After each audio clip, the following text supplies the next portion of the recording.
The search in Google Photos has just gotten a whole lot smarter. Let me show you what I'm talking about. You can now use natural language search in the search function of Google Photos. Now, this works whether you're on your phone or whether you're on the website on the internet. And as you see, I have the internet open. Let me put in a search phrase. And what I'm looking for is Alice and I on the water. I am not that good at putting tags or labels or descriptions with my photos. I do know we've been on the water quite a bit, whether it's on a cruise or on a lake. So let's see how smart Google's new search function actually is.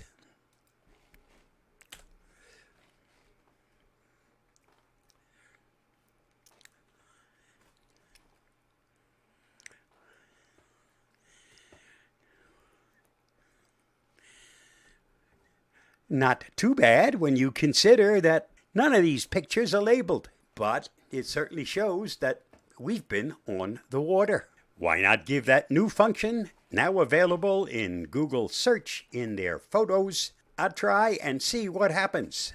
It might find something you totally thought you had lost. Stay safe, stay secure. I hope that helps. Bye-bye, and thanks for watching and listening.